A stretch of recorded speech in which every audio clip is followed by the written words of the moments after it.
Kaitannya dengan ma'rifat ini, kita selalu ini berpikir bahwa problem kita hanya karena kita tidak mengenalnya. Oke. Padahal sebenarnya ada yang lebih berbahaya daripada tidak mengenal itu. Apa itu? Sok kenal. Anjir. Ya enggak? Masih penting lu gak kenal nih. Ada pejabat, ada tokoh. Iya. Kalaupun gue misalnya baru kenal, gue sadar diri, gue nggak malu-malu lah. Tapi kalau tiba-tiba ada orang sok kenal datang langsung nyapa begini pundaknya, langsung dilatin, Anda siapa ya? Lebih malu ini mas. Lebih malu ini mas. Jadi sebenarnya problemnya adalah bukan tidak kenal dulu. Itu tidak kenal itu problem. Iya. Tetapi yang sok kenal ini lebih bermasalah. Kenapa? Inilah tadi contoh yang baru saja kita katakan bahwa mungkin dia mempelajari tapi tidak ada fakir di dirinya, tidak ada kesadaran dirinya sehingga dia merasa sok kenal. Itu problem pertama terkait dengan hijab itu. Ya, satu.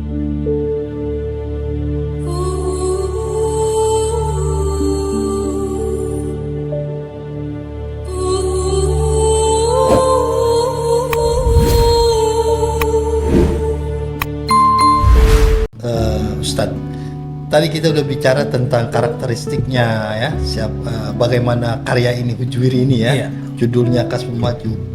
Nah, sekarang kita masuk ke gagasan sentralnya nih Ustadz, gagasan pokok dari karya Kasbul Maju.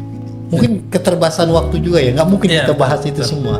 Tapi bisa nggak antum jelaskan satu yang menurut antum paling relate untuk kita saat ini, paling penting secara lebih mendalam juri itu yang bisa antum sampaikan ke kita itu apa kira-kira?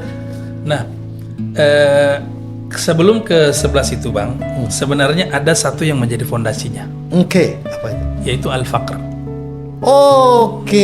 Al-faqr ya. Al-faqr ini bukan salah satu makom dari makomat, bukan.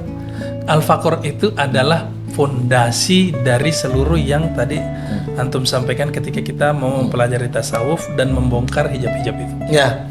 Kenapa? Pertama perlu diingat bahwa al-faqr ini berbeda, fakir ya kalau kita Indonesiakan ya. Fakir itu beda dengan miskin. Kenapa? Karena miskin itu kondisi ekonomi. Sementara fakir bukan itu. Fakir juga berbeda dengan zuhud. Karena zuhud itu lebih pada sikap kita terhadap dunia, sementara fakir bukan itu. Nah, apa itu fakir? Kata dia menjelaskan al-faqru fakir wa adamu ru'yatin nafsi adalah tidak melihat diri sendiri, kata dia, ma'allahi, bersama Allah. Jadi ma'allah bersama Allah maksudnya ini tidak melihat diri sendiri memiliki sesuatu, memiliki apapun di hadapan Allah. Itu konteksnya. Jadi sebenarnya bukan kondisi ekonomi, bukan sikap terhadap dunia, melainkan kesadaran eksistensial. Lebih pada kesadaran eksistensial. Bahwa di depan Tuhan, I'm nothing. Saya bukan apa-apa. Kenapa? Karena kalau kesadaran ini tidak ada, zuhud pun bisa cuma jadi sebatas pencitraan. Iya dong, karena kan sebenarnya itu kan cuma, betul kan? Atau misalnya tawakal bisa menjadi alasan kemalasan. Atau bicara kasyaf pun bisa jadi omong kosong. Kenapa? Karena tidak ada fakir yang bicara tentang kesadaran eksistensial bahwa saya tidak ada apa-apanya di hadapan Tuhan. Dan ini sekaligus mau menjawab tadi yang pertanyaan antum itu Bang, bahwa apa contohnya kasyaf yang perlu dibahas. Nah, secara umum dari banyak kasyaf itu setidaknya memang ada dua. Satu yang terkait dengan ma'rifat, yang dalam hal ini terkait mewakili sisi hakikat tasawuf, dan yang lain mewakili syariat. Jadi kita ambil masing-masing sampel aja. Ini soal Ustadz nih. Al-faqr nih saya masih menarik. Jadi antum bilang omong kosong kasaf itu, iya betul. Ya kan? Hanya orang-orang malas yang membawa istilah tawakal itu. Dan tidak ada artinya zuhud itu. Pencitraan. Kayak kasus belakangan ini. Ya kan? Artinya ada satu kita bahasakan ini konsep atau ajaran atau doktrin atau apalah itu yang kita sebutkan fakir. Yaitu fakir itu ada ketiadaan. Ketiadaan ini ada ru'yatin nafs. Ma'allah gitu. Ma'allah. Jadi ada semacam kesadaran eksistensial Ya, bahwa gue ini bukan siapa-siapa, bukan apa-apa, gue ini nothing gitu ya, Iya. kecuali Allah. kecuali Allah. Betul. Nah inilah yang sebenarnya menjadi foundationalismenya itu ya, Betul. menjadi akhe kira-kira. Betul, Iya, betul. iya ya. Jadi- menjadi logos gitu ya. Jadi logos. Oke. Jadi apa namanya? Kalau gampangnya sadar diri. Sadar Lu diri. sadar diri lah. Gitu. Iya, lu tuh siapa? Lu siapa, gitu. Iya, iya, iya. Jadi semua yang kamu ceritakan sehebat apapun teorinya, kalau tidak ada sadar diri, yakinlah itu tidak ada gunanya. Kenapa? Karena itu dulu yang pertama, sadar diri. Sadar diri bahwa di hadapannya saya tidak ada, bahwa karenanya saya sangat bergantung kepadanya. Itulah yang dimaksud fakir itu. Kesadaran diri tidak ada apa-apa karena kan saya harus bergantung kepadanya, bergantung pada Tuhan. Nah ini mungkin ya Ustaz ya. Ini sebelum ke kasutnya Iya, ini betul, ya. betul, sebelum Karena kasut itu. menarik menurut saya. Iya. Menurut saya menarik. Inilah mungkin yang menyebabkan kenapa orang banyak secara zahiriah Ya, mereka melakukan ini itu yang terkesan ini baiklah, soleh iya lah betul, ya. betul. Tapi pada kenyataannya belakangan mereka sendiri akhirnya dalam perilaku frustasi sendiri. Ya, Atau ternyata mereka tidak sebaik yang kita kesankan. iya misalnya. betul. Jangan-jangan itu ya kesadaran eksisten tentang fakir itu Iya, menjadi fakir. akar masalah. Ya. Itu masalahnya. Iya. Kalau dalam konteks Hujwiri mengatakan Hujwiri. bahwa itulah fondasinya. Itu bukan salah satu tahapan yang harus dicapai, tapi bereskan itu dulu, baru lanjut yang lain. Karena kalau itu saya tidak beres, yakin yang lain itu tidak berguna. Ya, ketika orang misalnya, mohon maaf Ustadz ya, ini kita coba relatekan dalam keseharian gitu ya. Orang misalnya berpakaian yang antum bilang tadi ya, pakaian yang mengesankan syariat gitu ya. Iya. Kemudian, wah dia bicara banyak hal tentang kita harus ini itu soleh. Tapi ketika pada konteks satu masalah menimpa dirinya, Iya, betul. keluar watak asli dan nggak seindah dan sewise ya. Betul, betul. Ketika dia dalam situasi perutnya kenyang misalnya, Betul. dalam situasi yang baik gitu. Betul. Atau jangan itu yang antum bilang tadi, Iya. bahwa inilah kenapa omong kosong kita ngomong Omong soal kosong. kasaf, Kasyaf, ya betul. kita ngomong soal tawakal, kita ngomong soal ikhlas, Betul. kita ini hamba Allah, nangis-nangis. Iya, Bahkan betul, itu omong kosong ternyata. Iya. Kalau Tidak tidak ada kesadaran eksistensial yang namanya fakir. Fakir ya. Itu penting Bro, fakir. menarik ini bro. Sumpah. Oke. Nah, itu terus, pentingnya iya, fakir. iya, iya. Itu pentingnya fakir. Nah terus Nah. lanjut Zat, berkaitan dengan hijab. Hijab, kasyaf hijab ini misalnya kalau yang mewakili ma'rifat, mewakili aspek tasawuf, misalnya kita ambil aja langsung kasyaf hijab ma'rifat. Oke. Ini kaitannya dengan ma'rifat ini kita selalu ini berpikir bahwa problem kita hanya karena kita tidak mengenalnya. Oke. Padahal sebenarnya ada yang lebih berbahaya daripada tidak mengenal itu. Apa itu? Sok kenal. Ya enggak? Masih penting lu gak kenal nih. Iya, Ada pejabat, ada tokoh. Iya. Kalaupun gue misalnya baru kenal, gue sadar diri, gue nggak malu-malu lah. Tapi kalau tiba-tiba ada orang sok kenal datang langsung nyapa begini pundaknya, langsung dilatin, Anda siapa ya? Lebih malu ini mas. Iya. Lebih malu ini mas. Iya. Jadi sebenarnya Iya. problemnya adalah bukan tidak kenal dulu. Itu tidak kenal itu problem. Iya. Tetapi yang sok kenal ini lebih bermasalah. Kenapa? Inilah tadi contoh yang baru saja kita katakan bahwa mungkin dia mempelajari tapi tidak ada fakir di dirinya, tidak ada kesadaran dirinya sehingga dia merasa sok kenal. Itu problem pertama Iya. terkait dengan hijab itu. Hijab. Ya. Satu, tidak tahu, kedua merasa tahu. Nah, Tidak tahu. ya ini berarti memang benar-benar tidak tahu. Yang Nggak kedua tahu. merasa tahu. Nah. Merasa tahu ini sok tahu. Sok tadi. tahu ini. Sok tadi. kenal ya. Iya, sok kenal. Nah, Emang sesuatu yang merasa belagu. nah, di Hujwiri memang dia membagi dua jenis ma'rifah itu. Oke. Ma'rifatul ilmi dan satu lagi hali. Hali. Ya, kalau ilmi ini adalah berdasarkan Pengetahuan. ilmu, pengetahuan atau kognitifnya. Kemudian hal ini berasal dari kata hal. Hal ini kan yang berapa kali kita bahas kondisi batin, kebatinan atau mungkin Spiritual. orang ya spiritual. Nah, kalau secara ilmi dia mengatakan bahwa kalaupun kita sampai pada ma'rifat dengan pendekatan ilmi, itu tidak akan benar-benar sampai pada Tuhan. Kita itu pada akhirnya hanya sampai pada bagaimana cara menyembahnya, bagaimana cara melayaninya. Artinya bukan karena pengetahuan itu sendiri. Bukan karena pengetahuan. Oke. Kenapa? Karena yang bisa mengantarkan kita pada pengenalan Tuhan adalah Tuhan itu sendiri. Melalui kesadaran tentang di hali itu tadi. Kesadaran spiritual itu tadi. Kesadaran batiniah itu. Jadi pengetahuan itu penting, iya. Pengetahuan itu membantu, itu iya. Tetapi pada saat yang sama dia juga adalah hijab. Loh kok begitu? Karena begini, pengetahuan membutuhkan logika. Oke. Logika membutuhkan yang ini membutuhkan itu. Semakin banyak, bukannya makin mendekat kepada Tuhan, malah makin menjauh. Oh, Yang itu logikanya ya. Itu logikanya. Pengetahuan. Karena untuk sampai kepada Tuhan, mestinya ya mengerucut kepada Tuhan. Ini kok malah semakin banyak yang lain ikut Dan campur. semakin menjauh ya. Semakin menjauh. Itu sehingga pada akhirnya kalau secara logika, secara ilmu, memang kita akan mengerti pemahaman, termasuk diskusi-diskusi kita ini, ada tambahan pemahaman baru, tetapi itu tidak langsung membawa sampai kepada Tuhan. Kenapa? Karena untuk bisa sampai kepada Tuhan, memang Tuhan sendiri yang menjemput, gitu loh. Makanya itu yang disebut sebagai klasifikasi kasyf ilmi dan kasyf hali itu. Jadi dari segi ini pembahasan tentang ma'rifahnya itu. Nah, dengan kata lain apa? Ma'rifat itu adalah anugerah.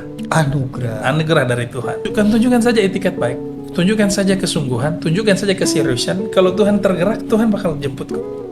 Tapi kalau Tuhan tidak tergerak, ya mohon maaf. Jangan langsung sok akrab gitu kan. Langsung merasa sok kenal, sok tahu. Oh saya ini ahli ma'rifat. Tunggu dulu. Ahli ma'rifat kok merasa gitu loh. Ya, itu yang tadi menjadi makanya masalah. Itu ada ungkapan lain misalnya dalam Hujwiri itu bilang ya, kalau nggak salah itu, jadi makrifah itu bukan tujuannya untuk mengetahui Tuhan, ya, tapi untuk membuat si empunya, si pemilik pengetahuan itu justru melayani Tuhan. Betul. Apa itu ya maksud yang antum jelaskan tadi ya? Betul. Itulah yang tadi saya katakan bahwa kalaupun kita benar-benar misalnya tulus dan mempelajarinya secara teoritis, secara ilmi ini, maka kita paling banter, paling jauh sampai pada bagaimana cara beribadah yang benar, bagaimana cara melayani yang benar kepada Tuhan, menjadi pelayan yang baik.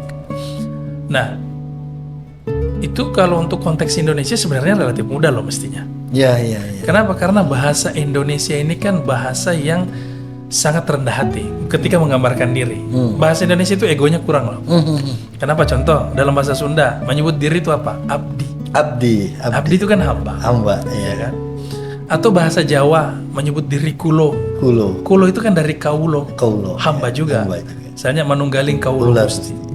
Bahkan kata saya itu diambil dari kata sahaya yang berarti hamba juga.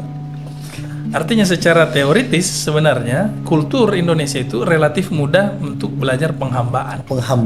Tetapi kalau cuma sebatas ilmunya, ya itu cuma begitu aja. Cara menghamba, cara melayani Tuhan, cara beribadah. Nah, kita tidak bisa mengandalkan itu dan mengklaim itu bahwa hal-hal inilah yang mengantarkan kita sampai kepada ma'rifah kepada Tuhan. Apalagi sampai mengaku-ngaku. Karena keterbatasan pengetahuan itu. Karena pengetahuan itu membutuhkan pengetahuan yang lain, membutuhkan pengetahuan betul ya. Sehingga bukannya menjadi jalan sunyi menuju dirinya dan Tuhan saja, malah menjadi jalan yang ramai numpuk dengan istilah-istilah teknis dan noise, sangat noise. Gitu. Berbeda dengan yang ahwal. Ahwal dia memang langsung diberikan anugerah sehingga Tuhan langsung ada dalam kebersamaan dengan dirinya gitu. Silent is God speak. Iya betul.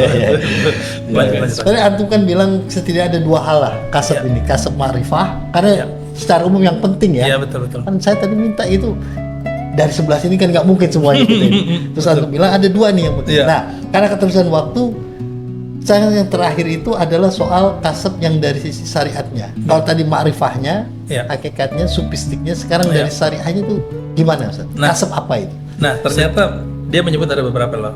Misalnya, dan ini fikih banget. Misalnya menyebut tentang toharoh, sholat, kasful mahjub taharah, kasful mahjub sholat, kasful mahjub saum itu kan. Bahasan-bahasan tema kitab-kitab fikih ya. Fikih banget. Fikih banget ya. Nah, tapi kita ambil contoh lah misalnya toharoh dulu. Toharoh ini kenapa penting?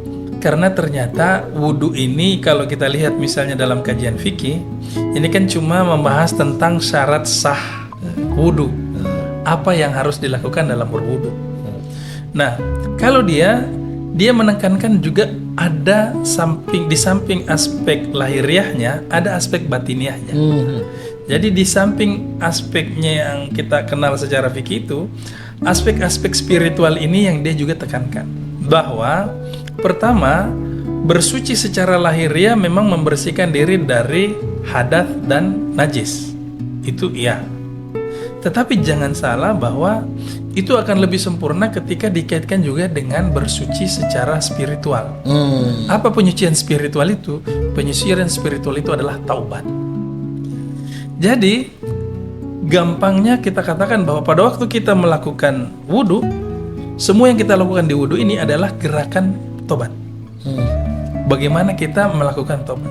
Ketika kita mencuci tangan, ini sebenarnya kita sedang membersihkan hati. Diibaratkan sama seperti menyucikan hati. Ketika kita berkumur-kumur, ini sebenarnya sama dengan membersihkan lidah dari segala zikir selain Allah. Dari segala pemujaan, puji-pujian kepada selain Allah. Itu yang dilakukan pada waktu pembersihan mulut. Pada waktu kita membersihkan wajah ini kan cenderung melihat sesuatu yang dia cintai, melihat sesuatu yang dia sukai. Maka membersihkan wajah itu sebenarnya sama dengan membersihkan wajah dari segala kecintaan selain Allah. Membersihkan kepala itu simbol pertobatan bahwa kita tidak tunduk kepada siapapun selain Allah. Siapapun, apapun, itu hanya kepada Allah. Pada waktu membersihkan kaki, itu juga simbol pertobatan bahwa kita tidak menginginkan apapun kecuali menuju kepada Allah. Jadi di situ dia menjelaskan bahwa hijab toharoh itu, bahwa dia itu sebenarnya di samping lahiriahnya ada batiniahnya. Jadi dia menjelaskan itu. Dan memang kalau dia membicara tentang tobat, jadi hakikat di balik wudhu itu adalah tobat. Dan tobat ini setidaknya ada 3 klasifikasi. 1, tobat dari yang besar menuju ke ibadah. 2, tobat dari dosa kecil menuju cinta. 3, tobat dari ego menuju Allah. Jadi itu jadi itu benarnya cara tentang taharah itu. Artinya kalau bicara tentang bahasanya hijab, kasful hijab, ternyata pengetahuan kita tentang fikih itu hijab ya. Karena hanya sekedar memahami kumur, sekedar membersihkan kotoran dalam mulut, suci dari kotoran lah, najis gitu ya. Padahal di situ ada makna-makna penyikapan batiniah.